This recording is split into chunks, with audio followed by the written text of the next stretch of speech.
Hello students, last class में हम लोगों ने first 20 year road plan cover कर लिया था। इस वीडियो में हम लोग second and third 20 year road plans देखेंगे। देखिए, मैंने आपको बताया था कि first 20 year road plan actual में एग्जिस्ट करा 1943 से 1961, हालांकि प्रपोज था 1963 था। तो जैसे ही वो काम ख़त्म हुआ 1961 में, तो गवर्नमेंट ने सेकंड 20 ईयर रोड प्लान को इस्टेब्लिश किया। तो ये चला 1961 से 1981 तक। सिमिलरली एक मीटिंग हुई सारे चीफ इंजीनियर्स की, बॉम्बे में हेल्ड हुई ये मीटिंग, इसलिए इसका नाम रख दिया गया बॉम्बे रोड प्लान। ठीक है, वहाँ पे जो टारगेट था हमारे रोड का वो था 5,32,700 किलोमीटर्स। बट जैसा कि आपको पता है वो काम पहले हो गया था, तो इस बार जो सेकंड 20 ईयर रोड प्लान्स रखा गया, इसमें टारगेट डेंसिटी को बढ़ा दिया गया और बढ़ा के सीधे दुगना कर दिया गया। मतलब अब जो रोड टारगेट था कि 20 साल में इतनी रोड बनानी है, वो टारगेट हो गया 10,57,330 किलोमीटर्स। डेंसिटी जो नागपुर प्लान में थी वो थी 16 किलोमीटर पर 100 स्क्वायर किलोमीटर्स ऑफ लैंड। यहाँ पे उसको भी डबल कर दिया गया और अब जो रोड डेंसिटी हो गई वो हो गई 32 किलोमीटर्स पर 100 square kilometres of land and an outlay of 5,200 crores was laid। ठीक है, इतना अमाउंट उसका अंदाज़ा लगाया गया that this amount is going to be spend. फिर यहाँ पे एक इम्पॉर्टेंट पॉइंट क्या था कि जिन भी टाउन्स की पॉपुलेशन 2000 से ज़्यादा है और वो प्लेन एरियाज़ में है, 1000 से ज़्यादा है सेमी हिल एरियाज़ में है और 500 से ज़्यादा है हिली एरियाज़ में है, इन सबको आपस में मेटल रोड से कनेक्ट करना है। मतलब पहले तो जो नागपुर रोड प्लान था उसमें हमने मेजर सिटीज़ में सारा का सारा काम किया था। अब इन्होंने क्या किया कि जो प्लेन एरियाज़ हैं जिनकी पॉपुलेशन कम है, 2000 से ही ज़्यादा है, या फिर सेमी हिल एरियाज़ में 1000 से ज़्यादा है, हिली एरियाज़ में 500 से ज़्यादा है, तो उनको आपस में कनेक्ट करने की इन्होंने प्रपोज़ल रखा, वो भी हार्ड सरफेस। मेटल रोड का मतलब हार्ड सरफेस यानी पेव्ड रोड, जैसे कि बिटुमिन और सीमेंट कंक्रीट की रोड से कनेक्ट करने का प्रपोज़ल रखा गया। नेक्स्ट पॉइंट क्या था, इन्होंने क्या कहा कि जो मैक्सिमम डिस्टेंस है हमारे जो किसी भी सेमी डेवलप्ड मतलब कम डेवलप्ड एरिया से 12.8 किलोमीटर से ज़्यादा नहीं होनी चाहिए from metal road and 4.8 kilometre from any road. मतलब अगर कोई मेटल रोड यानी अगर कोई विटामिन की रोड जा रही है तो उस रोड से कोई भी सेमी डेवलप्ड एरिया है उसकी दूरी 12.8 किलोमीटर से ज़्यादा नहीं होनी चाहिए थी, और किसी भी अदर रोड से उस एरिया की दूरी 4.8 किलोमीटर से ज़्यादा नहीं होनी चाहिए। इस प्लान में एक्सप्रेस वेज को भी इंट्रोड्यूस किया गया, यानी इस प्लान के तहत एक्सप्रेस वेज भी बनाने थे जो कि नेशनल हाईवे की टोटल 1600 किलोमीटर की लेंथ में इंक्लूडेड थे। ठीक है, और यहाँ पे length of railway track is considered independent of road system. इन्होंने बोला कि जो रोड की जो रेलवे ट्रैक है वो रोड सिस्टम के अंतर्गत नहीं आएगा। दूसरी बात, इन्होंने 5% जो अलाउंस है उसको फ्यूचर डेवलपमेंट और अनफोर्सीन फैक्टर के लिए रखा, जो कि कैटास्ट्रॉफिक फैक्टर्स होते हैं जो कि सडनली ऑकर हो सकते हैं। सपोज़ करो फ्लड आ गया, रोड ख़राब हो गई, अर्थक्वेक आया, रोड ख़राब हो गई, या फिर फ्यूचर डेवलपमेंट करना है, एक्सपेंशन करना है रोड का, 5 मीटर की विड्थ से 7 मीटर की विड्थ करनी है। For that future expansion 5% of the total amount that has been spend, उसका 5% अमाउंट फ्यूचर डेवलपमेंट और अनफोर्सीन फैक्टर्स के लिए रखा गया। फिर आता है थर्ड 20 ईयर रोड प्लान। ये थर्ड 20 ईयर रोड प्लान ये इम्पॉर्टेंट रोड प्लान है, ये चला 1981 से 2001 तक। ये जो फ्यूचर प्लान था, ये रोड प्लान जो था, ये इन्होंने क्या करा, क्लासिफिकेशन को, जो हमारी रोड की क्लासिफिकेशन सिस्टम था उसको रिवाइज कर दिया। यानी जो मैंने आपको मॉडिफाइड क्लासिफिकेशन ऑफ रोड दिखाया था जिसके अंदर प्राइमरी, सेकेंडरी और टर्शरी रोड क्लासिफिकेशन थे, इन्होंने उसके बेसिस पे रोड को क्लासीफाई किया। प्राइमरी में थे एक्सप्रेसवेज, नेशनल हाईवेज, सेकेंडरी में थे major district road and state highways, tertiary में थे other district road and village road. ठीक है, और इन्होंने कहा कि जितने भी एरियाज़ हैं जहाँ पे पॉपुलेशन 500 से ज़्यादा है उन सारी एरियाज़ को ऑल वेदर रोड से कनेक्ट किया जाए। मतलब ऐसी रोड्स जिनको किसी भी मौसम में यूज़ कर सकते हैं। मैंने आपको स्टार्टिंग में बताया था, that is called as all weather roads, उनसे कनेक्ट किया जाए। डेंसिटी यहाँ पे देखो, नागपुर में 16 थी, बॉम्बे में 32 थी, यहाँ पे डेंसिटी बढ़ के 82 kilometres in 100 kilometre square of land में 82 किलोमीटर की रोड बिछानी थी। ये हो गई रोड डेंसिटी। यहाँ पे बहुत इंपॉर्टेंट पॉइंट याद रखना है, रोड डेंसिटी 82 किलोमीटर पर 100 स्क्वायर किलोमीटर्स ऑफ लैंड। ठीक है, नेक्स्ट पॉइंट पढ़ते हैं। क्या था? Expressway should be constructed along major traffic corridors. जितने भी मेजर ट्रैफिक कॉरिडोर्स हैं जहाँ पे ट्रैफिक कंजेशन होता है, वहाँ पे एक्सप्रेस वे को कंस्ट्रक्ट करना चाहिए ताकि ट्रैफिक वहाँ एक्सप्रेस वे में मर्ज होके डिस्ट्रीब्यूट हो जाए और ट्रैफिक की प्रॉब्लम को रिड्यूस किया जा सके।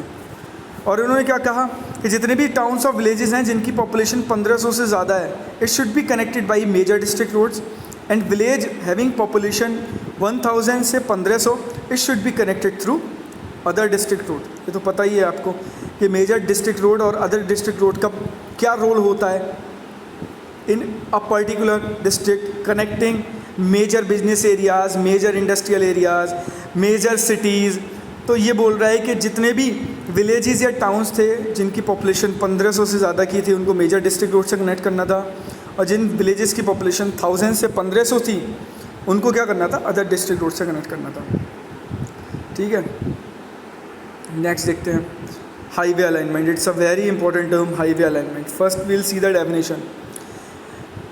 रोड की सेंटर लाइन को ग्राउंड पे ले डाउन करना अलाइनमेंट है इसका। और अलाइनमेंट बहुत ही ज़्यादा इम्पॉर्टेंट है, क्योंकि अगर अलाइनमेंट ही प्रॉपर नहीं होगा then we will face many problems. तो रोड को बनाने के लिए अगर कह सकते हैं तो सबसे इम्पॉर्टेंट और सबसे प्राइमरी टास्क जो है वो है अलाइनमेंट डिसाइड करना। अब ऐसा तो नहीं है कि रोड हमेशा स्ट्रेट हो, रोड में हॉरिजॉन्टल कर्व्स भी आ सकते हैं, रोड में वर्टिकल कर्व्स भी आ सकते हैं, रोड हिली एरियाज से भी निकल सकती है, रोड वैली एरियाज से भी निकल सकती है।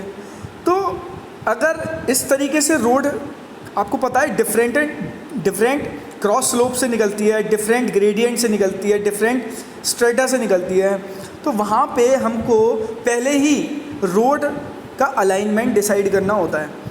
इसकी इम्पोर्टेंस इसलिए बढ़ जाती है क्योंकि इसके कुछ डिसएडवांटेज हैं। अगर हमारा अलाइनमेंट इम्प्रॉपर हुआ तो there are certain disadvantage of that.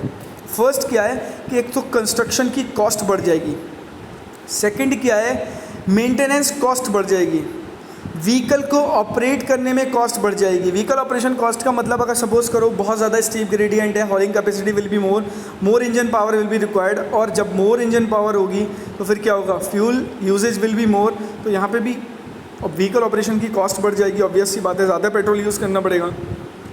Accident cost बढ़ जाएगी इम्प्रॉपर अलाइनमेंट से। जैसा कि मैंने आपको बताया था कि सपोज़ करो आप किसी हॉरिजॉन्टल कर्व पे मूव कर रहे हो और वहाँ पे सुपर एलिवेशन प्रोवाइड ना की जाए। सुपर एलिवेशन क्या होता है? आउटर एज को इनर एज की रेस्पेक्ट में थोड़ा सा उठा दिया जाता है। अगर वो चीज़ ना प्रोवाइड की जाए तो हमारे व्हीकल्स बाहर की तरफ मूव करने के लिए टेंड होंगे, और जब ऐसा होगा तो अगर हाई स्पीड में व्हीकल जो मूव कर रहे हैं वो बाहर की तरफ टेंड होंगे मूव करने के लिए, तो हो सकता है वो लोग वैली में गिर जाएँ, खाई में गिर जाएँ, तो एक्सीडेंट के चांसेस बढ़ जाएंगे अगर इम्प्रॉपर अलाइनमेंट हो, अलाइनमेंट सही जगह से ना जा रहा हो। समझ में आ रही है बात? तो ये सारे कुछ डिसएडवांटेज हैं अगर हमारा अलाइनमेंट इम्प्रॉपर हो तो।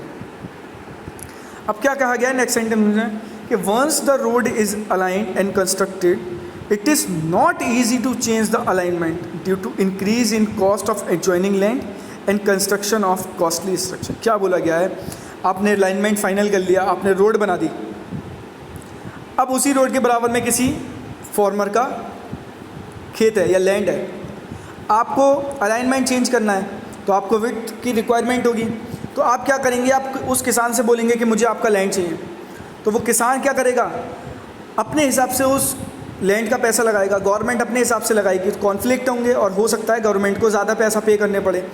तो ये इन सब चीज़ों को ध्यान में रख के हमको लैंड विड्थ डिसाइड करनी चाहिए, अपना अलाइनमेंट को डिसाइड करना चाहिए, क्योंकि एक बार कंस्ट्रक्ट हो गया उसके बाद अलाइनमेंट चेंज करने में बहुत ज़्यादा प्रॉब्लम होती है।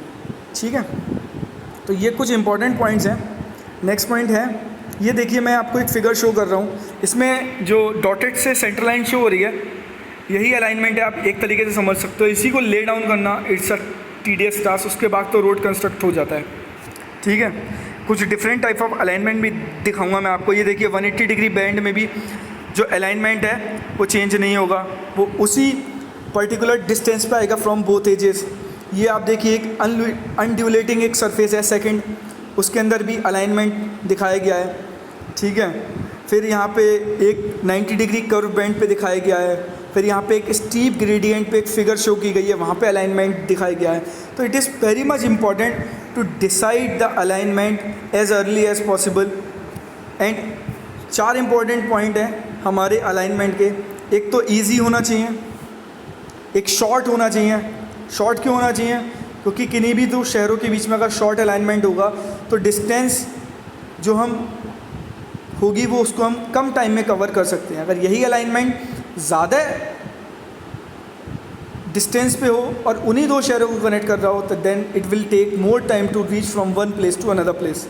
It should be safe, it should be economical and it should be short and easy to construct. ठीक है, ईजी होगा तभी तो हमारा इकोनॉमिकल हो जाएगी चीज़ें। अगर हमारा जो अलाइनमेंट बिछाने में अगर ईज़ नहीं हो रही है, माउंटेनियस रीजन में है, बहुत ज़्यादा स्टीप ग्रेडियंट है, या फिर हॉरिजॉन्टल कर्व की रेडियस बहुत ज़्यादा है, तो in that type of things जो कॉस्ट है of construction that will be more. तो हम चाहेंगे कि जो हमारा अलाइनमेंट है वो इन 4 रिक्वायरमेंट के बेसिस पर डिसाइड हो, ईजी हो, शॉर्ट हो, सेफ हो, इकोनॉमिकल हो। ठीक है, ये आप पढ़ सकते हैं।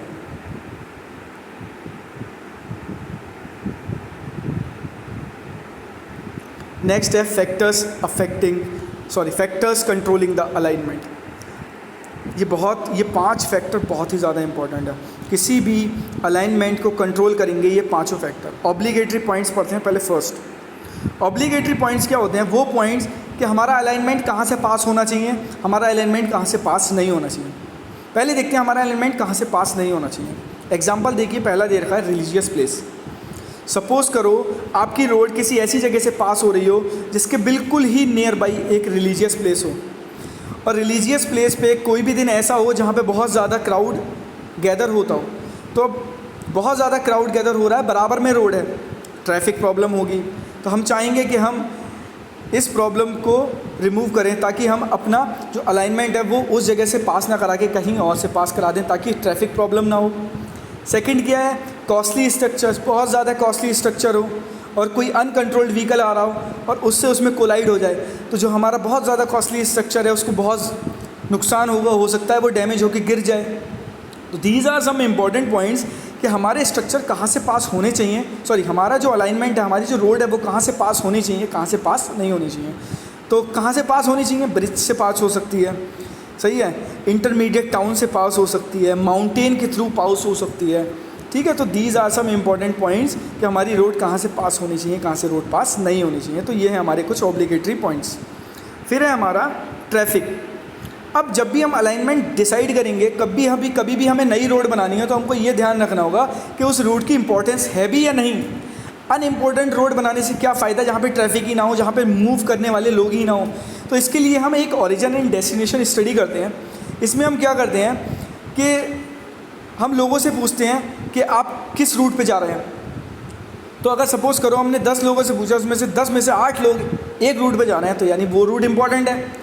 तो उस रूट में हम नंबर ऑफ़ ट्रिप्स काउंट करते हैं, कितनी जाने की ट्रिप्स हुई, कितनी आने की ट्रिप्स हुई।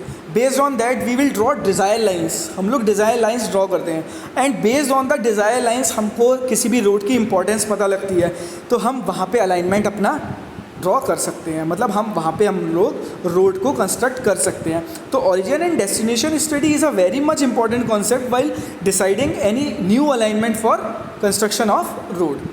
ठीक है, नेक्स्ट हो गया ट्रैफिक। फिर देखते हैं geometric points. Geometric design it's a very much important point, क्योंकि ज्योमेट्रिक डिज़ाइन क्या होती है, किसी भी रोड की हॉरिजॉन्टल और वर्टिकल डायमेंशन को हम लोग ज्योमेट्रिक डिज़ाइन बोलते हैं। तो ये कुछ ऐसे पॉइंट्स हैं जो कंट्रोल करेंगे मेरे अलाइनमेंट को। ठीक है, अगर मेरा अलाइनमेंट हॉरिजॉन्टल कर्व पे बन रहा है तो मेरे को ट्रांजिशन कर्व देना पड़ेगा, सही है, ताकि स्मूथ हम लोग कर्व पे स्मूथ एंट्री ले सकें और कर्व से स्मूथ एक्सिट ले सकें। तो हमको एक ट्रांजिशन रोड प्रोवाइड करनी पड़ेगी, ट्रांजिशन कर्व प्रोवाइड करना पड़ेगा।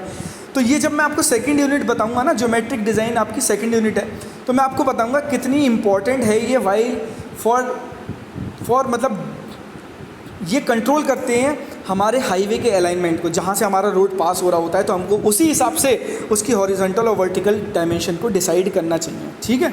नेक्स्ट है economy, it is very much familiar. क्या है इसमें? Alignment finalise based on total cost including initial cost, maintenance cost and vehicle operation cost. इन सारी चीज़ों को ध्यान में रख के हमको एक ऐसा अलाइनमेंट डिसाइड करना चाहिए जो कि इकोनॉमिकल हो, जहाँ पे व्हीकल ऑपरेशन भी ईजी हो, जहाँ पे मटेरियल कॉस्ट भी कम लगे और जहाँ की इनिशियल कॉस्ट भी कम हो, मतलब ज़्यादा एक्सकवेशन या फिर बहुत बड़ा हाईवे एम्बैंकमेंट ना बनाना पड़े, ठीक है ना।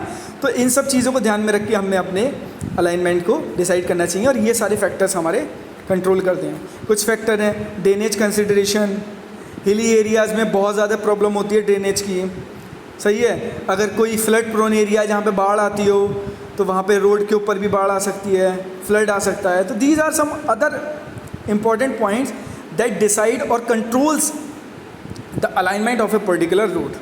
For this class it is sufficient। एक टॉपिक रह रहा है आपका इस यूनिट में, वो हम नेक्स्ट क्लास में पढ़ेंगे, ठीक है। For now thank you.